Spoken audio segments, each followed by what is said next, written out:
Literally just asked him a question and he kept talking. I just There's a literally- reason I deleted it from the agenda. I was going to fit it in somewhere. That's what she said. All right, let's. I need 2 men on this. That's what she said. No time. But she did. No time!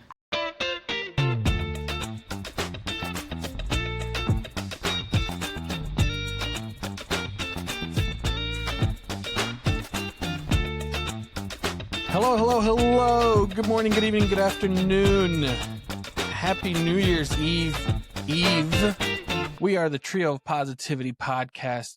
I am one of your co-hosts, Chris, accompanied by my other fellow co-host, Boopin, and for whatever reason, Michael Millard, putting his whole name out there. Hey, you forgot your middle name. I'm saying, and the last 4 of your social, please. We are a Chicago Bears podcast. We were hoping to bring you some positivity into your lives, but the Chicago Bears are actually doing that for us, not counting what happened on Sunday, but still a very positive season. Boys, how are you? How was your weekend? Fantastic. Anything interesting happening? Fantastic. Bears lost. Not just My about the weekend Bears. doesn't revolve around the Bears I was going to say. Wow. Why have a podcast then? because I'm a It's just- badass motherfucker. It's not just about you, but we have a podcast because, well, I don't know, actually. We should probably consider why do we have a podcast? Sorry, I'm asking deep questions. That was a very deep, profounding question. You can find us on Facebook under Trio of Positivity Podcast. We are also on X at The Positive Trio, YouTube at Trio of Positivity Podcast, and TikTok, happily with still 0 followers, 0 views. We are continuing our streak. I also found out that we still own trioofpositivity.com, but we are just not paying for a service. Good to know. Today's episode is going to revolve around talking about week 17 in the NFL. We're also going to talk about the Bears versus the 49ers. Heck of a game. We're also going to give our positivity score, and then we're going to look forward with Bears versus Lions, which got announced that it was going to be a 3:25 kickoff on Sunday. Go into our predictions, and then we're going to change it up a bit. Fantasy's over, and we're just going to talk about playoff scenarios and what we're anticipating, and maybe we'll do some comments at the end. Let's get started. Week 17, I am going to be the one to start us off because I heard a complaint from one of our fellow co-hosts that I always seem to go last, but I'm going to go first. I'm going to talk about the Rams. No, I'm kidding. Imagine if I just steal everything that we talked about before we started recording. I would have been fine with it. Week 17 for me was probably what was happening with the early games and the Saturday games.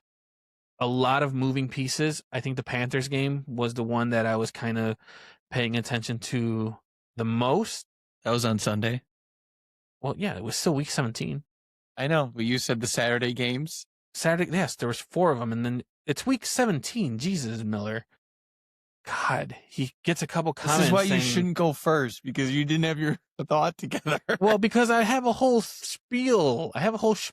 Chris, please Essentially- carry on. Thank you. Thank you, Boopin. It was just interesting to see how every game you're looking at it. It's not just about the Bears sucking, but you're seeing kind of how the playoff positions kind of fall through.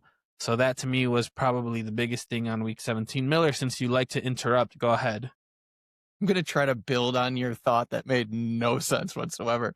So, my takeaway from week 17 is the teams that were unable to close it out. And what we're talking about is the Panthers, the Bucks, the Rams, the Steelers. All of these teams went into the weekend facing, well, I guess the Panthers faced a superior opponent in the Seahawks, but the other ones kind of faced a team that they were expected to beat. And they not only lost, but some of them got shellacked and almost embarrassed in the Pittsburgh Steelers case. So it was just interesting to see these teams not able to close it out. And now they're in critical positions this week, which should make for some interesting games. I don't know about critical, but Really? And it's just the division on Rams the are in a line. critical position. Well, the other 3. Okay, well, you weren't specific. See, you gotta be specific. Wow, we You are gotta be contentious specific. today. All right. 75% of the teams are in critical position. That's a C in my book. Okay, boys, let's put our conspiracy hats on. You guys ready? All right, what you got? Mr. Goodell somehow got the Steelers to lose to the Browns. He got the Falcons to beat the Rams, just so Week 18 would be more exciting. What do you guys think? No, had nothing to do with The Goodell. Bucks losing to the Dolphins? Come on, like two the of Dolphins the three have been playing well. they have been, but like Bucks, like I don't know, like on the Bucks paper. were kind of trending downward, if I recall too. Well, If you really come wanted on. to put your conspiracy theory hat on, you should have went with Goodell had the Detroit fan get Metcalf suspended, and then Okay, resulted in Pittsburgh Steelers. that Yeah. incident alone is a off-season podcast. I think I don't know if you guys have been following along. It's been very exciting. I will do a short and explain later.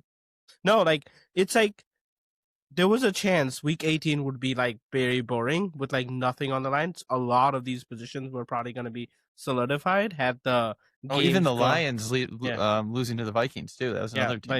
like so like it was like very like interesting how it shaped up. Like so Week 18 has something to play for. But at least on paper it looked like a bunch of these would have been settled in Week 18. So Mr. Goodell, Speaking of settling, did anyone else stay up when the Bears game was over to see the schedule get released?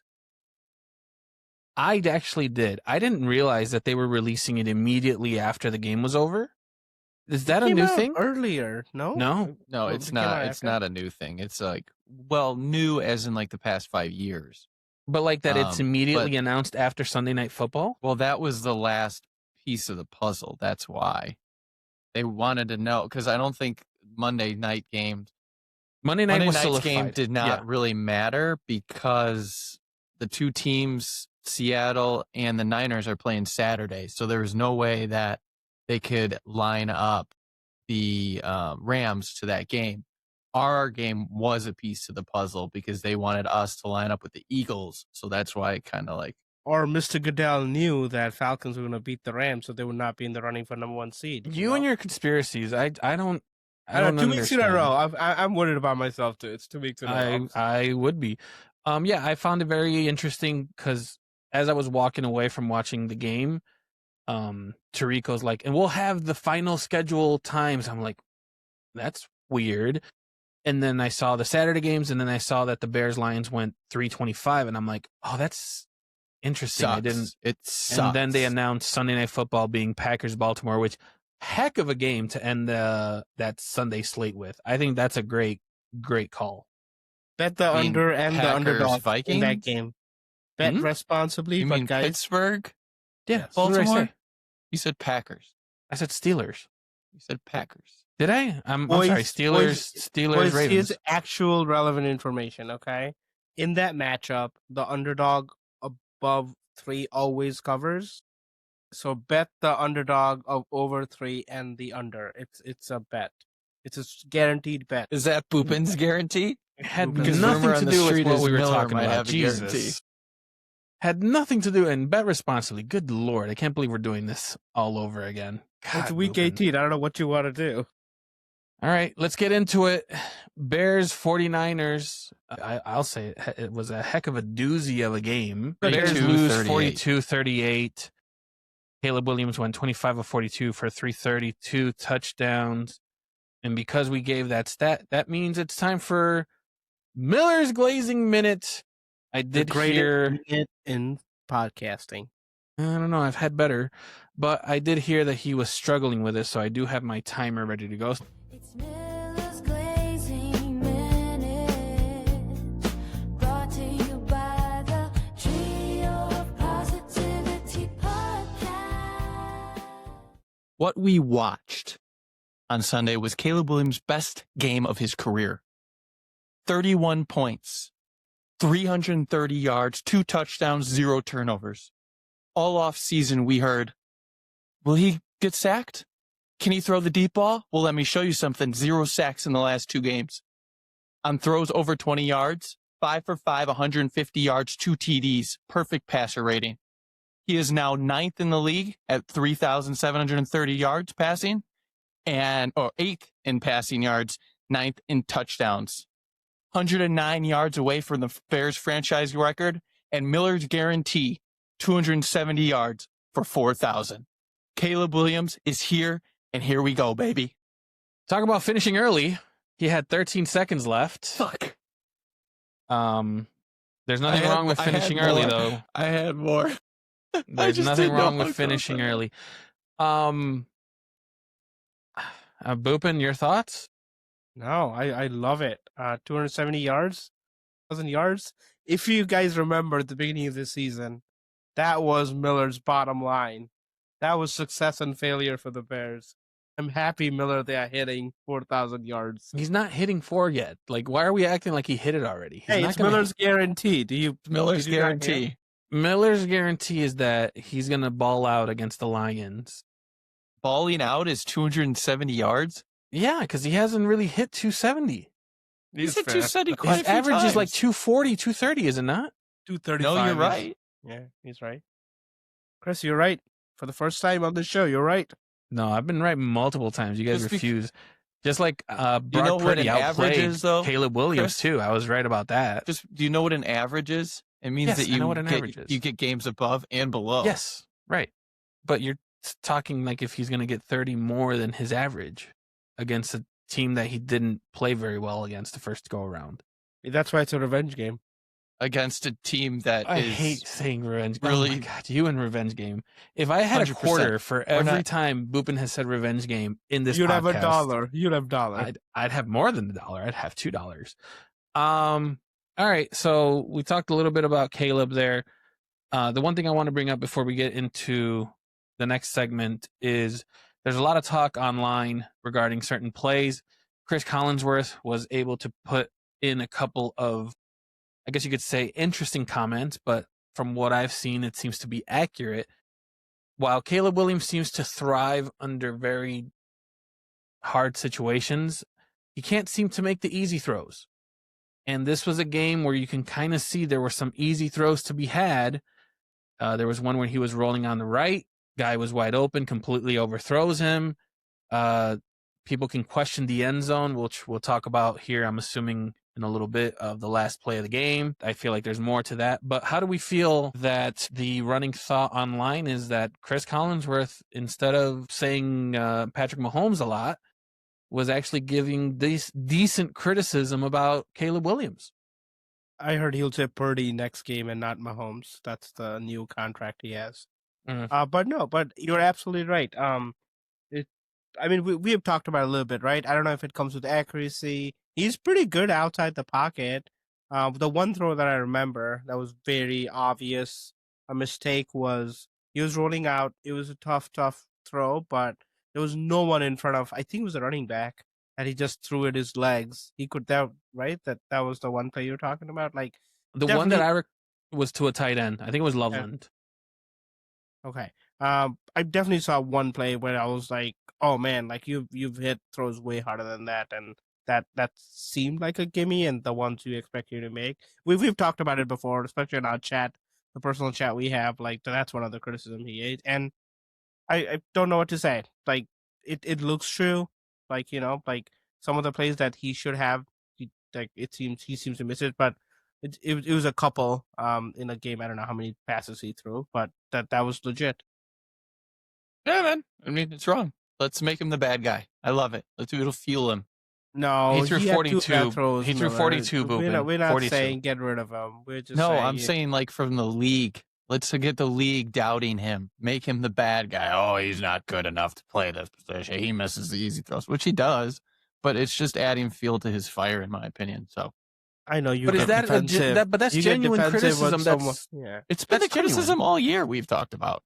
How he can't hit the easy throws at times. Don't want to give Ben. No, Credit it's not more this than early. at times. It's like 3 or 4 a game. Aren't those the ones you want though? I would much rather have the 45-yard touchdown pass than a 10-yard out route. I have a whole take on that, but I'm going to wait to save that one for later. All right, we'll talk more a little bit as this conversation goes on. Boopin, we can't give you your balls today because the Bears lost. Typically, you get your balls when you win, but apparently you still want to give some kind of information. What do you got? Yeah, my balls are intact this game. I'm happy to report that. No, just wanted to talk about similar concept, right? Some of the people that I think outplayed their positions, played their positions really well, and some people that we can raise some fingers on. Just bigger bunches, like general theme. Offense gets us like thumbs up, and defense gets a thumbs down. I think that'll be the theme of this episode that we'll talk about. But we already talked about Caleb. Probably had his best game, like Miller said. Stats back it up. We went toe to toe with like a opponent that's running for the number 1 seed. So props to him. We already talked about him. Two other people on pass catchers that stood out to me. Luther Burden, like had probably easily the best game of his rookie career. Colson Loveland also with the touchdown and about 100 yards came through there as well. We'll talk about that in a minute too. But both of them I deserve a mention. I think with all the people in offense going down, they put their hand up, came through, signed. Very happy for them. Lastly, my hero, I told him he would be a game changer this season. 2 touchdowns, DeAndre Swift, 54 yards. Sir, one run especially was very impressive. Wanted to give a shout out to all of them. Made us proud. On the downside, knocked down the defense. I don't think we had a defense playing out there. It was painful. I'm not going to sugarcoat it. Purdy, we made him look like Lamar at times, just juking player and like holding the ball forever. We would have had him dead in so many plays. He would be out. Same thing with the receivers, like running backs. Like we would have a couple of players ready to make a tackle. No, like just like magicians out there, just making us look bad. The entire D line. The only one that probably doesn't get the criticism is Booker because he had the 1 sack we had. And we had 3 tackle for loss as a whole team, guys. It was very pathetic. I mean, neither team played defense, but I think on our end, we came up slightly shorter. So the defense, I'm slightly concerned about them moving forward. Miller, your thoughts? Yeah, I love it. Fucking poet over there. All right. Let's. What do you want me to say? I figured you would have given some love to Sweat. I thought he played decent. No, He had his worst game. no. You're wrong. How am I wrong? Nobody on the defensive line gets any credit, let alone the defense gets credit. Sweat especially, like I think one play just shot around gap. Purdy again. The whole like team Lamar. was doing wrong, but gaps Like- the entire game. I think it was one other play where he had Purdy dead to rights, and Purdy just again like magically appeared somewhere else and like made a play. Like twice, I thought Sweat looked really bad. I guess you might have seen something that I didn't. I could have sworn I saw him running around, at least trying to chase him. No, you're confusing that with the big man, the only guy that can get any credit, Billings. Well, the nose tackle that seemed to be involved in running after Poor every guy. player. you might be right, because there were a couple plays. I will say though, my dad and I watched the game together, and my dad and I very rarely watch football. And my dad pointed out, is like, that's the same formation they ran a couple plays ago. And then I'm looking like, yeah, whatever, Dad. My dad doesn't follow football that much, right? I look up and I'm like, holy shit, you're right. They had the tight end run from left to right, and then they gave the ball to the running back. I'm fucking throwing McCaffrey. off. Thank you. I'm McCaffrey or off with names Swift. today. I don't know why. And then he ran it in, and then you see a couple plays later, they fake it to him, and then there's like a wide open throw. I'm like, oh my God, my dad was right. It was literally one formation that just kept giving this defense trouble, and we never adjusted. Chris, let me give you a little secret. That's what Okay. Rams and 49ers do. They do the same formation and run different plays off of it, and that's why they're good. No teams can guess who gets the ball in every given play. I don't know. But when you have, there was the play fake to McCaffrey that led to Purdy scoring, and people are like, oh, like, look at this fake by Purdy. And I'm like, no, he ran to the right guy who thought he had the ball. You're going to always want to keep eyes on the running back. You're not going to assume that Purdy's going to keep the ball on that play. No, and then- you need to have containment. No, not when you have him in the back. Yes, you have to always have containment. Your guy on the edge has to have containment. I mean, containment, yes, Miller, but if you have McCaffrey on the line, I don't care who you are. You're going to sneak your You eyes have over to there. sneak a peek or Like, something. come on, dude. Like, Okay, well, that's how you lose games. that's what we said. That's what we Jeez. lost. I mean, literally what Boopin I mean, and I... if Boopin, Booker did is you and I on just the become best side- friends, Boopin? What's going on here? What's What's going on here? I Screw that understand guy. play action pass, or play action, but it's just like when you're Booker, you can't lose containment when you're the last player on the edge. Because if you lose containment, that's how Purdy just runs around and runs a wide open into the end zone. I mean, it's a bad comp, but if Derrick Henry is in the backfield, would you not Poopin, like? there are freaking 11 other or 10 other players on the field. If you're an edge, if you're the last resort on the edge, that's literally your job. So, okay, I'm not going to entertain this anymore because I feel like it's going to just keep going in circles. Now we're going to get into some questions of the game that were vigorously read in the agenda before anyone decided to go into it. Of course, Vigorously, big word. I know. It's what you get with an associate's degree. Spell First it. question. Let's not go that far. First question is going to be: do you feel like this loss was more of a reality check, or a necessary measuring stick for where the Bears actually are? It was a really good measuring stick. We've had a magical season. Some will even say romanticized, you know, with like timely takeaways and clutch comebacks. But we have talked about this, guys. Like, that brand of football is unsustainable, right? Like, our flaws were very obvious, and honestly, it's clear where we need help. So I think it was a really good measuring stick. Miller, your thoughts? I don't fucking like this question. What this game showed me was that the Bears are a legit team. We've had our wins these last few games. Obviously, the Packers game was a fluke.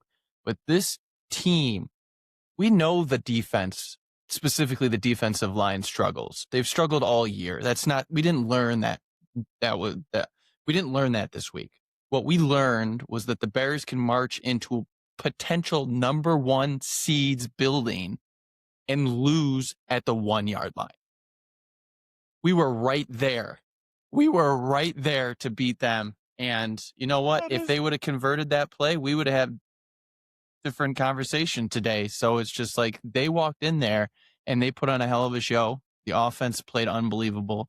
The defense absolutely sucked. But overall, that game showed me that we were right up there with top tier teams. Oh, that's the funniest line I think you've ever said. Oh God, I don't think we're legit, and I don't think it's a reality check. I think it just established that what we knew, like the defense was bad, and the offense, given the opportunity, can score against a bad defense. I mean, there's no other thing to say about it. I just don't understand how it's like you can say that we're a legit team, and then we give up 38 points. That's not We legit. scored 38 points. We get 42. So are the Niners We not gave up legit? 42. Are the Niners not legit? They're not. Jesus, they were missing Kittle and Trent Williams and Ayuk, and they still scored 42 on us. So yes, I don't know about where that legit comes from, too, Miller. I'm just You don't trying know to where the Niners being legit comes from? No, like where for us- Bears. Yeah, us sure. Like, I would say that the Bears offense is legit. I'll agree with you. Yeah, I said that too. Yeah. I wouldn't say that the Bears as a whole is legit. Hey. Okay, that's fine. I mean, I Open, don't know we what got else one. you have to. We got I don't know one. what else they have to Best show you, friend, man. We best got one. friend, Best friends forever. Best friends forever. Whatever, all right. bro. Maybe we'll Injuries get happen. timers for next episode. He's not going to show up. The duo of positivity. All right. This is definitely not a question that I would have put in. I'm assuming one of my other two fantastic co-hosts decided to Do you put want it me in. to read it? Yes, go for it, because I knew it's not going to sound great if I read it. Pretty fucking false. Came out There with it another is. report recently. Our rookie weapons are 1 and 2 in their rookie receiver rankings. That being Colston Loveland and Luther Burden III. As Boopin just talked about, they had great games. Was this their coming out party? And how do the Bears incorporate them going forward when Rome comes back? Chris, why don't you start us?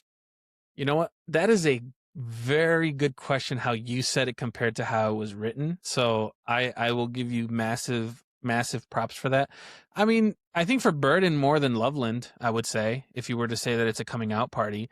They did make a big deal about Loveland dropping a ball, and then Chris Collinsworth had an orgasm saying, oh, that was his first drop of the whole year. Oh, like, that kind of comment. So I am intrigued. I do feel like when Rome comes back, it's going to be better for everyone around. I think even for DJ Moore. But just to keep the question based on this, I do believe the incorporation of them is going to be better when Rome is back, because I think Loveland will probably ball out. Yeah, but I mean, we needed them this week and they showed up, but they have been on like consistently, maybe more so Loveland than Luther. They have been, if you look at and you follow fantasy pretty closely, Miller. I think Loveland has been a startable tight end second half of the year. I think Burden, like when has the opportunity, has showed up too. So no, like it's good to show. It was like something crazy I saw that the duo of rookies getting that many yards was the most since like 1980s or something. Like it was like pretty awesome for like NFL too. Like the two rookie was just balling out. But yeah, like I'm so happy to see. I think when Rome comes back and healthy, like Chris said, I don't think we'll have any like number one wide receiver like every week starter. But I think it'll be even better for the Bears, maybe bad for fantasy, is like we'll have like 4 good weapons, and on any given day, like 49ers do, some game is a George Kittle week, some game is a McCaffrey week, sometimes a John Jennings game. That's what we will end up being, I think, depending on the matchup, who matches up well. I'm hoping that's what becomes best case scenario, but no, props to them. Props to our GM for drafting them, It was like a great move. Yeah, man. It's pretty crazy to see. I think it was definitely a coming out party for them. I mean, to do it on Sunday Night Football, to put on that show for the city of Chicago, it was just awesome to watch the two of them play. It was Loveland's first drop. I was mortified. I mean, with all the drops that we've had this year, and believe me, I know, because we lead the leagues in yards from drops at 352. So Caleb would almost be at 4,000 if it wasn't for all the drops that this team has. But Loveland was that one guy that never fucking dropped the ball. I was like, fuck, when he did that. But when it comes to Loveland, love him. You saw what I did there? Burden has been next level when he gets the ball in his hand. You saw it on, I believe, that 4th down, that throw to Caleb, it hit him, and he ran right around. He juked the same defender. He broke his ankles twice to get the first down on that final drive. Just crazy. But what Burden has done is since 2011, he leads all wide receiver rookies in yards per route run at 2.82. So that means every route he runs, he gets an average of 2.82 yards, essentially. That list consists of Odell Beckham at 2, A.J. Brown at 3, Justin Jefferson at 4, Puka Nacua at 5, and Jamar Chase at 6. So that's a hell of a list to be a part of. So watch out for Burden going forward. And for me, this DJ Moore roller coaster is just every week, man. These last 2 weeks, he's getting game balls, and then this week he's gone. Could be a flu game. I don't know how the Bears incorporate DJ Moore into this offense. You saw it in the earlier weeks. He wasn't there. They were hitting Rome, they were hitting Burden, they were hitting Loveland. I'll be interested to see how he's incorporated. One note for Burden. Please work on your conditioning, sir. I know you ran out a lot of routes, but that poor man was on a stretcher because he was tired at the end of the game. Better safe than sorry in my book, but Wow. Question for you boys. Where do you think the Bears rank right now with most drop passes this season? I just gave you the stats about how they lead the league in yards. Wait, Yeah, but that's not the question I'm asking. I don't know how many drop passes. top 8. top 8. Miller, if you had to guess. Top 10. Well, you both would be right, but if you guys were just a little bit closer, you would see that they were top 5. They are top 5 in the league with 27. They are tied with the Chargers. Wow, I didn't actually think you would bring an argument that supported me. Yeah, well, that's what I was trying to help you, and then here you are being a dick. The Jaguars Normally you don't help me. The Jaguars currently lead the league right now, according to Sports. Yeah, Bet BTJ, MGM, BTJ over there. with 45. Continuing the conversation, we're going to switch it over to the defense. Do you want me So- to ask the question? Sure, go for it. Like Chris said, let's switch over to the defensive side, right? Thanks, Boopin. So- There's a question coming. So you guys made me laugh. Thank There's you. a question coming. Wait, is it about the defense? Let me go. You have to find out. Hang on. You guys are on one today. Okay. Did the defense do enough to keep them in the game, or do you think the bend don't break opportunistic type of style they've been playing all year ran its course? I want to go first because I Please. hate this question. Fuck You both can't of you. say that the bend don't break is a style of play. That should not be something that any team in the NFL should look for. That is your last case scenario to try to win games. It should not be a main focal point. If your defense is bad and you're like, hey, bend don't break. It's just you just have a bad defense. So I feel like this has played its course out way before this game, and we just happened to hit a hot team with Purdy leading the way. That's I've heard people say like, yeah, if this defense just continues to bend, like we have a chance. People forget that the defense also scored a touchdown this game at the very beginning. So what more could they have done? Well, they could have done a couple more stops, but I just don't like that it's being broken down as a play style of bend don't break. I don't like it. I mean, a couple other teams play it, but okay. Who? This is like a known Wait, hold on. What other term. teams? As Miller's talking, I'll think about that. Yeah, I can't. I won't be able to name the teams, but I can guarantee you that the Bears have played this defense before.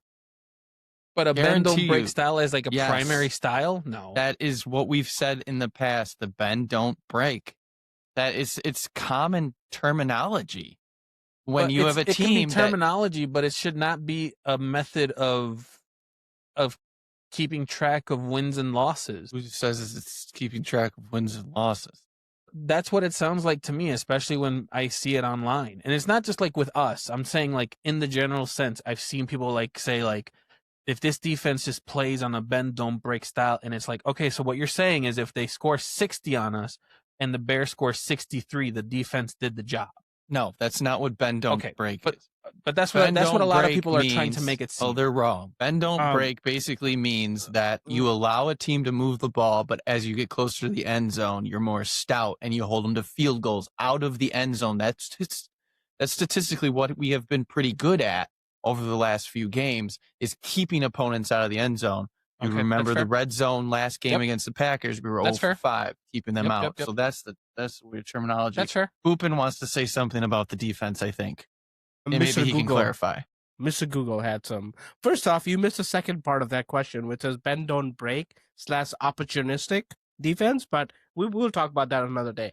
I don't think you said it on the question, but go ahead. If you'd fucking let me finish. But Mr. Google says LA Chargers are under Jesse Mentor this year have been very famous playing bend don't break. Along with that, they also named Baltimore Ravens and Kansas City Chiefs who have played bend don't break. Again, don't come at me. It's Mr. Got you. So let me of the two teams you've mentioned, how many of them had a winning record up until the last maybe 2-3 weeks? I mean, Chargers have it all year, but But Chiefs didn't, and the Bengals at the very beginning were awful. So like, The good thing it wasn't the Bengals. He said the Ravens. I'm sorry, Ravens. The Ravens were awful at the beginning. So like, I don't understand. Like, I feel like you made my point. So, like, I didn't say it was good. I will send you Regardless, this link right bend, now. don't break, whatever. What we saw this game was the fact that we have no defense. Specifically, we don't have a playoff defense. And even with the Packers, we saw this. I brought it up last game, and everybody in the chat actually preached, we have bend, don't break. They're holding them to 20 points, blah, blah, blah, blah, blah. They did that. They did it. Give them credit for it. But you're talking about a backup quarterback and a backup running back. And they still went up and down the field on the Bears. Up and down.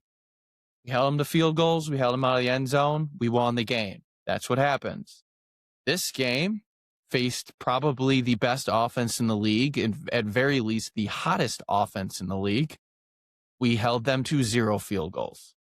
And they continued to go, other than I think 2 possessions where they punted, up and down the field, up and down the field. It didn't matter if you got them on the 5-yard line, at the 20-yard, it didn't matter. They were just shredding us. And it's just like, if we can get turnovers, the defense can get stops. And it's really starting to appear, if you're going to play a competent offense, if this defense can't get turnovers, we're not going to be able to stop their offense. So Miller mentioned it before when we were talking about the Packers, that the Packers had 5 possessions in the red zone, and they were 0 of 5 in the red zone. In this game, San Francisco had 5 possessions in the red zone, went 5 for 5. I think our luck ran out. We've been relying on turnovers. Miller was absolutely right. But Eagles were a good disciplined team. We talked about it. Packers were a good disciplined team, but somehow we were getting wins against them. And I think, including me, I was fooled too. I thought we had a shot of winning this game, but like you said, they were 5 for 5. Again, like you guys said, it gives me there's promise that the offense looked solid and kept us in the game all game. So that I'm proud about. But yeah, the defense is definitely worrisome. All right, let's go into probably my favorite question of... Did you write it? I did not. Damn right you didn't. But continue. The Chicago do Bears came up agendas. 1 yard short and essentially ran out of time on the last drive of the game. Is it a fair point to say that the Bears would have won if they had more time? Would you have done something different on that drive? Do you still like it? I feel like I could have gotten rid of the, I think it's a fair point to say, but sure. Since it was Miller's question, Miller, why don't you start us off? The way this offense was moving up and down the field the entire game, it's not absurd to say the Bears would have probably scored there. I'm not going to sit here and question the coaching staff like some other people would. But the biggest thing on that drive that concerns me, I would maybe question, was it was pointed out in the chat by Ben. Everybody knows Ben. Props to Ben. I agreed. There was a play, I think it might have been the 4th and 5 play, but it was a first down that we got. And instead of running up and clocking it on first down, we proceeded to use one of our timeouts, which we could have later used at the end of the game. Other than that, I'm going to let Boopin go because he has a bunch to get off his chest, and I'll just add on. So you're going to cut off his time is what you're saying. All right, Boopin, get ready for him to cut you off. It's okay. We've already said worse things on the chat today, I think. So I'm going to say something that I haven't said all year. Guys, it was Flusian. It reminded me of Everflus, the way we ran that. We had 3 timeouts. We were on their 40-yard line with 40 seconds to go. And I'm not debating the results would be different. I'm just saying we could have maybe had an extra shot. Like both the quarterback and the coach admitted that the plane came in too late. They didn't do pre-snap adjustments. Like we could have gotten a better play executed. We could have done something differently. I'm sorry. Love Ben Johnson. Love what he's done with the team. But this game reminded me of Flus and why we got rid of him. Can you explain where you would have changed the timeout? From what I recollect, we had 2nd and 5 at San Francisco 32 with 30-some seconds left. That's when we took our first timeout. So that was our first timeout. Yeah. And then the second timeout, I believe, was a 4th and 5 play. Yes. I consider both of those timeouts valid. It's a think 4th and 5 to end the game. I think a timeout can be warranted there. Yeah. I again, probably looking back, again, the first down play, I guess, would have been like, try and save a timeout there would be the play. But again, like I know we are living on borrowed time, and we have had fourth down comebacks, and I'm living off of that. I don't know what would be different. I don't know if you would have been different. The execution was poor, and we have a higher standard now. This is what we used to do under Flus. We got rid of Typical them. cutting them off. Before I talk to Clues, I resent the fact that you say it Flusian, because we all know that Flus didn't call timeouts instead of calling timeouts. But it was a So time it's management the issue, opposite though. of No, Flusian. it's still a time management issue. I can't believe you were here defending him when I know. we drove and the man's Flus about out to of get town. fired I from know. the Cowboys too. But I'm not Um, defending him. I'm just saying he didn't You're use not? his timeout. so I said, yeah. Go ahead, so before Chris. Miller cuts me off, let me preface No, your this. points are never smart, so I don't need My to. points are very smart because I said it. On one of the timeouts, I can't remember if it was the first or the second one, I saw the tight end, the wide receiver, and a couple of the linemen look absolutely gassed. They were tired.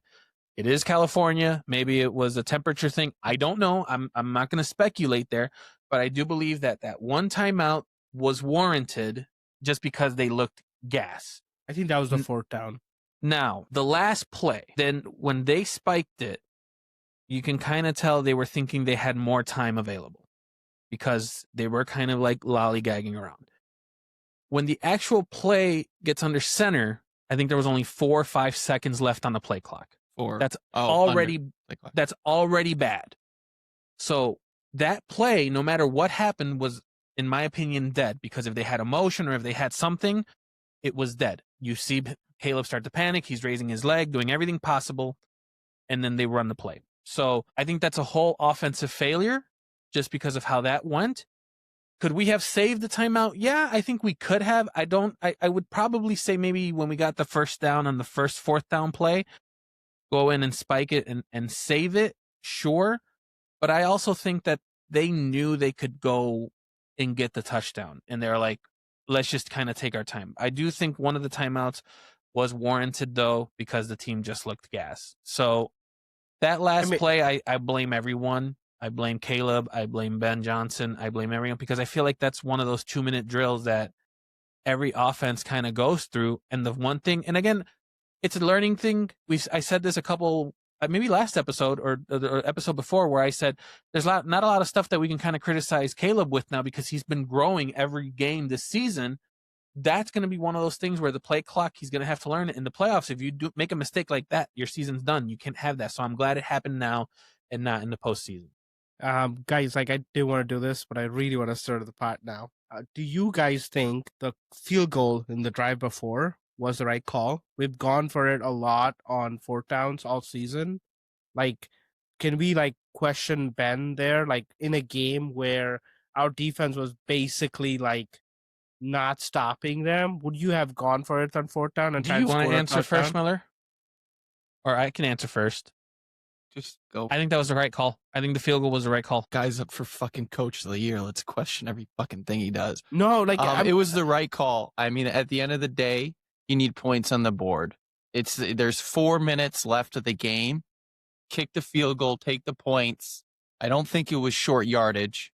I don't remember the drive, but I don't think it was short yardage. There's a lot of questions regarding that drive on what can be done differently.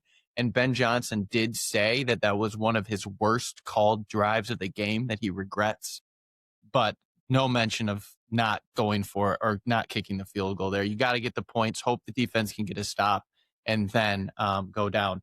There's a lot of talk, specifically from Bupin, talking about the use of timeouts. Now, you mentioned we had about 40 seconds left, 3 timeouts on the 40-yard line.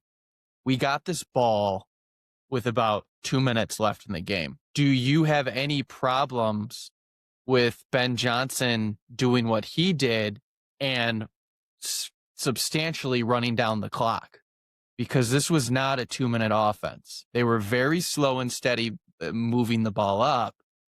And I think it was deliberate because of how successful the 49ers were on offense that they didn't want to leave any time left. So if you're focused on the time, you have issues there. No, I've seen that, and like people were criticizing on both ends. They were like saying, "Oh, he's taking too much time," while other people were saying they don't want to give them any time on the clock.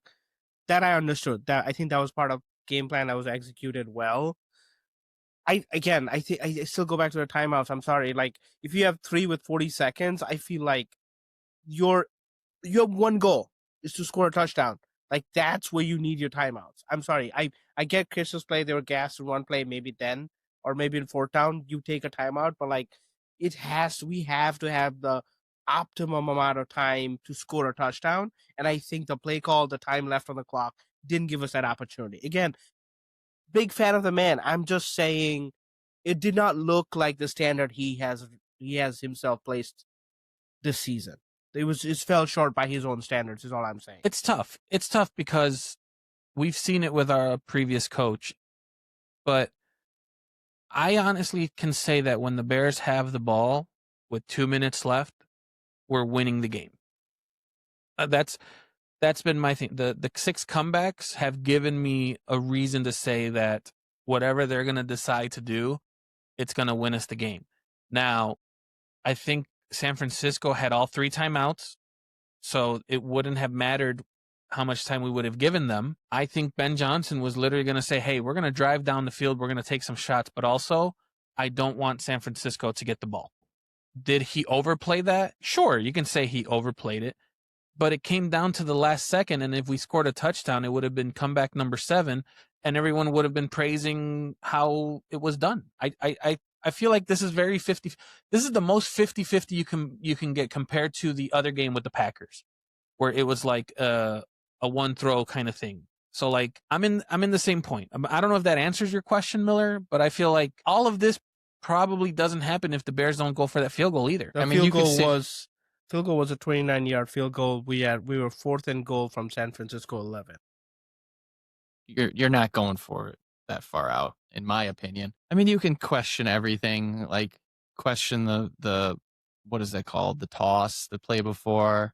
You can question Swift for not running out of bounds. Like you can sit here and play that game. At the end of the day, you had an opportunity on the last play to score. They didn't get it off. It was a mess, like multiple individuals have said, and it didn't work out. We were 2 yards short from winning that game, and it's impressive that we were at that point considering how well their offense played. Did anyone have an issue with the hook and ladder? I didn't. No? Okay. I think they were defending the goal line regardless of what play was called. Like there were 3 defenders that like tackled. It was more it's because they played zone. They thought they were in man, but they played zone, and because they were in zone, they had those 3 defenders there. Whereas if they played man, they would have been following their men, so that we would have probably got in. But like I said, I mean, it was like very good play calling too. Like in the last play, they showed blitz, and then looks like they were gonna blitz, and then they like double covered DJ Moore, who probably, let's be honest, that's where the ball was going for the play, and that just threw everything off. So like, kudos to them with the undermanned defense on their end too. They showed up to play it, and like that last drive showed up and won the game for them. I wouldn't even say it showed up. I think our mistake was more than their defense. Us being late to the ball. There's only so much that I can give credit to that defense, but I'm not going to give them credit on the last play. The last play was the Bears. They blew themselves up. They shot themselves in the foot with how everything that was carried. All right. I agree with you, Chris. Yeah, that was the best point you made all episode, Chris. I agree. No, I've made multiple points. You just refuse to acknowledge it, but that's okay. Let's get into the positivity score. We're going to see where we're at. Miller was 9 last week. Boopin was at a 9.5.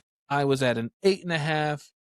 I'll start because people are jealous of my power. Given that this game, it further proved that the defense is not where we want it to be, and the offense kind of kept us in the game. I'm going to stick to an 8.5. It was a Sunday night football game. I think there's only so much that they could have done maybe a little bit different.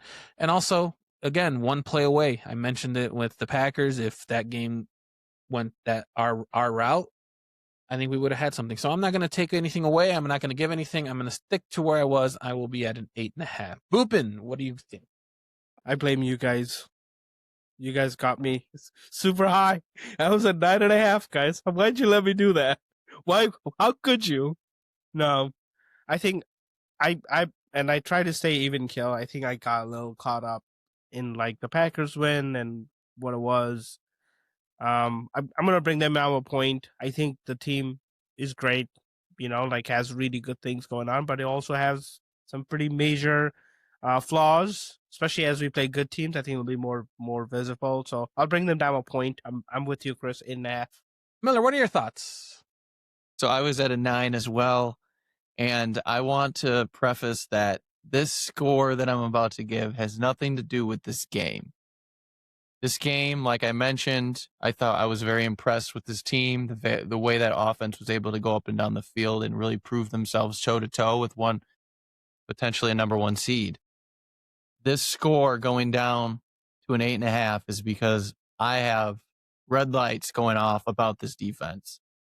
And it is the fact that they can't stop anybody these last 2 games against quality offenses. I don't know that we can get anywhere in the playoffs. All right, let's get into the final matchup of the season. It is going to be the Detroit Lions coming to Soldier Field against the Bears. It is a 325 game, which we found out on Sunday night. The over-under is 50.5.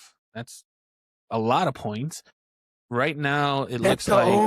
Bet the over. 270. Good Lord.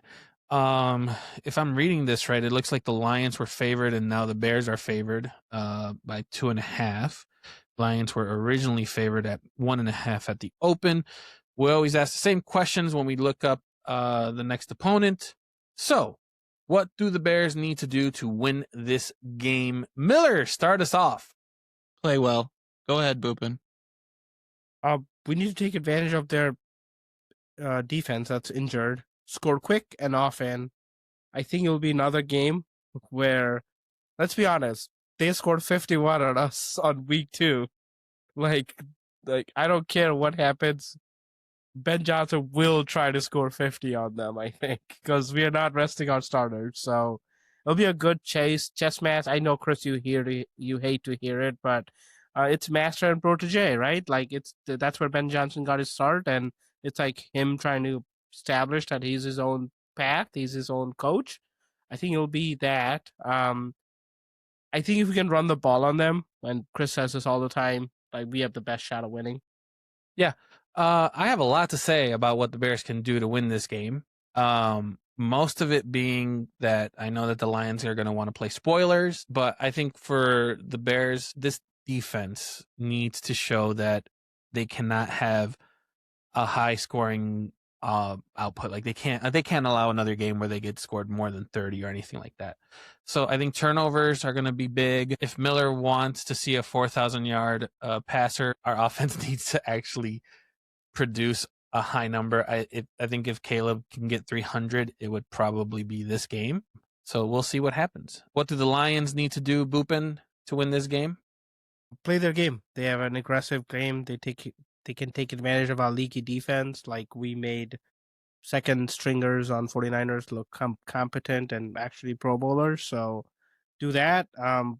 Like no pass rush. So like Jared Goff can be back there all day and score in bunches. That's what they will have to do. Yeah, I think the Lions will want to make sure that they don't lose another division game. They lost against the Vikings last. They're coming off a 3-game losing streak, and they want to mess the Bears up as much as possible. So I feel like they'll have something to play for. I think they will be chomping at the bit, taking advantage of the defense. And let's hear what Miller has to say about what the Lions need to do to win this game. Play bad. Solid. All right. Wow. Let's get into our Is that Chris predictions. Collinsworth there? Now, let's get into the predictions of this game. Take it Miller out, Chris. had the lone person that got this right. He got. Should I sit up here on my little throne like you did? What do you mean? I mean, God, we lost, Miller. Read the room. Jesus. What are you going to say? Hey, Bears win. I'm the number one. Or I'm Bears the lose. top. 13-4, baby. Doesn't matter. Bears lost, Miller. Yeah, Yeah, it seriously. matters. Read the room. God. Being the champ matters, Boop, and I know you don't know what that means, but being the champ matters. Also, I did find it Why funny that would at the you first bring half, that all of up? our scores were completely wrong. The over was hit in the first half. So our scores meant nothing at this point. But let's let the man a few words pick the first score prediction here. What do you got, Miller? For the record, my score was the closest. No one to that asked. Score. Go ahead. Score against the Lions. I agree with Boopin. Ben Johnson is going to come out for Chris's favorite term, the revenge game. He's going to show up. He's going to show him who's boss. Detroit does not play well outside. It's going to be a high-scoring affair. Over is going to hit. Boopin can take that game again in our parlay and hit it. We're going to say the Bears are going to score 34 points, and the Lions are going to be on 24. All right, Boopin, what do you got? I thought I was on a high, but damn, not as high as Miller. I say we get the dub too, but I think it's closer. Last minute field goal wins it for us. 27-24. I think this defense will show up. I think they will try to prevent them from hitting 21, 24 points. I think that should be their goal. But I think for Caleb, I think he wants 4,000 yards. So I think this offense will ball out. I have Bears winning 37-21. Damn, okay. Bet the over, people. Honestly, that kind of helped with the math too, because I for them to say 50.5 as the midpoint, like that's a lot in my book. All right, before we get into the rest of the agenda, and also I'm going to ignore the fact that one of these two idiots here can't spell opponent correctly. Can we talk about spelling? Can we get an update, Miller? How'd you do in your fantasy games? I mean, I could talk about how fucking well I did all day, baby. So you won truly. What was it? 3 champions? 2 out of 3.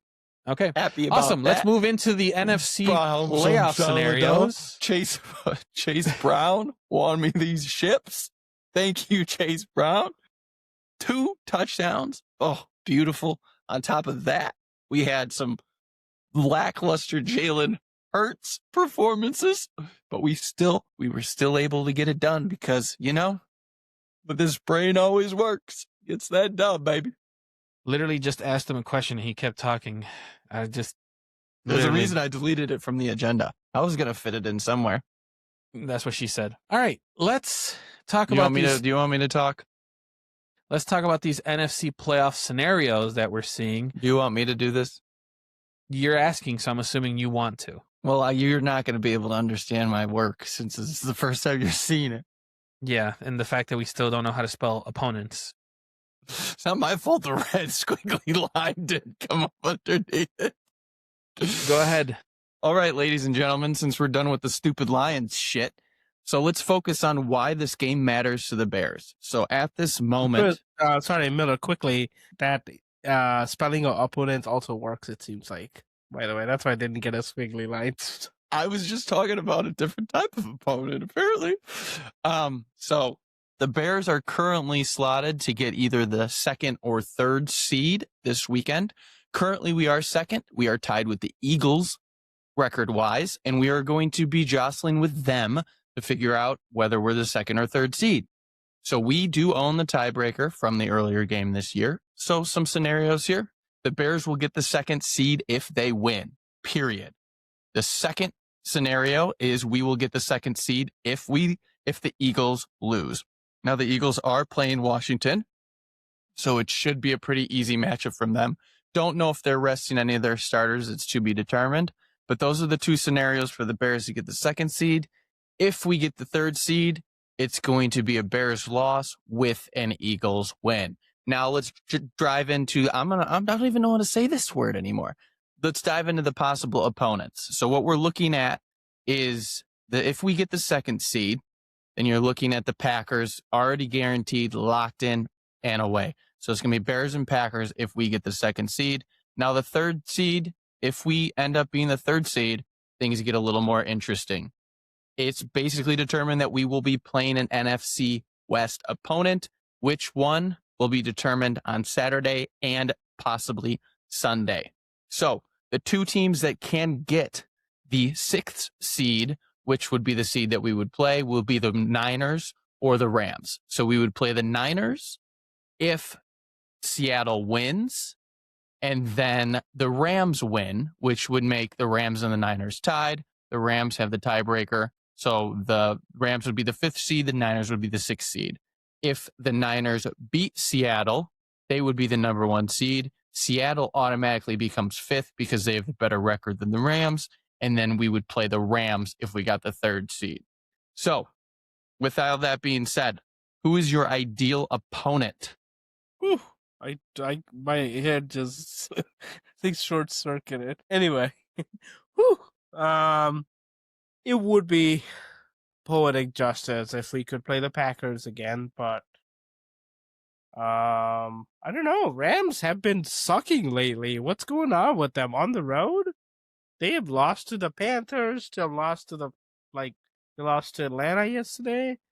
They've lost to pretty crappy teams. So like, even though Rams are very scary, I don't know. Current form, probably Rams more than the Packers. Chris? Packers, easy question next. He's Are we all not doing wrong. this? It as much as I hate that it would be a rivalry game, I think the Packers, while the Rams have struggled, the Packers have struggled worse, and their injuries are off the charts. So I think I would much rather have them come to our house again, where hopefully we can pull out an easier win, because these NFC teams, they are juggernauts, and the Rams and the Seahawks specifically have really good defenses. Jesus. Can you imagine the ticket prices for that game if it's Packers Bears again Yeah, here? Packers Bears. Yeah. So I'm hoping that it's the Packers. I'm hoping when we lock up 2nd seed and we play the Packers.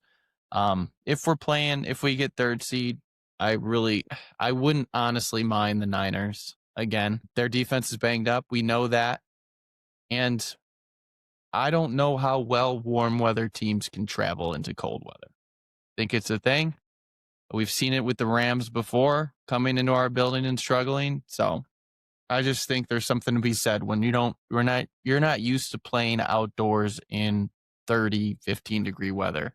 I think the offenses can struggle. I mean, you could look at it that way too. I feel like if we get the Packers and we can beat them, and not like a close game, but like somewhat convincingly beat them in the playoffs, I think it makes this season a success in my book. If we were to do that, more of a success, not a success, but more of a success. Like, it's already a successful season. I think if we can beat the Packers, beat them soundly, we put a nice little bow on it. It doesn't matter what happens after that. We'll enjoy the ride.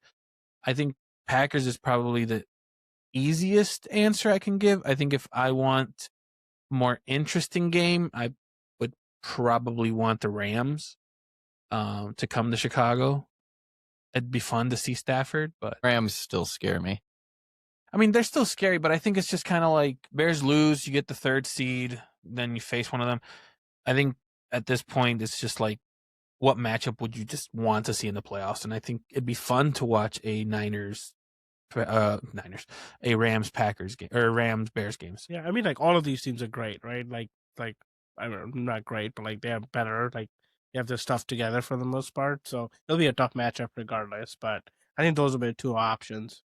49ers, again, both McVay, Shanahan, they're highly respected coaches. They do scare me. All right. We are going to end the segment with just one comment from our shorts. We're just going to give some love to a 49er fan who, on our short, when we were making some comments on what the Bears needed to do, Mitchell Walsh, 5712, wrote "Bang Bang Niner Gang," which I hate that saying, but kudos to them for winning. It was posted almost immediately after the game was over, so that was fun. And we want to thank you, everyone, for watching our clips, putting some comments in, and subscribing. I want to cut you off here, and I do apologize. I mean, to you've been all doing the it all individ- episodes, so I do apologize to all those individuals that commented to my opinions because they knew they were right. Chris is very butthurt because he doesn't get any comments on his. So please go comment on his videos so he can be happier. Thank you. See, he says that, yet I'm the one that edits them. I'm also the one that posts them, but Oh. my clips have gotten more views than his. So it is what it is. It is what It's all about engagement, baby. It's all So- about For engagement. the algorithm. So next week, if there's no Miller shorts and only Chris, We could try that method and see what happens, just for shits and giggles. We can just try and see what happens. But no, we do want to thank you guys. It's been a very fun months back posting on YouTube. With the new year coming in, we appreciate everyone subbing. We wish you guys a very happy new year. We're going to post this on New Year's Eve. And to my boys, I am very happy. Wishing you guys a very successful 2026. Love you guys very much. And thanks for putting up with me during this little thing that we call a podcast. With that, I'm going to ask Miller. Ooh. Sign us off, Thank you buddy. for listening. We hope that you like and subscribe to this podcast. We are a young podcast, so any and all feedback is appreciated. Maybe someday in the near future, we can have some positivity coming out of Chicago sports. But until then, we can suffer in misery together. Signing out. Doodles.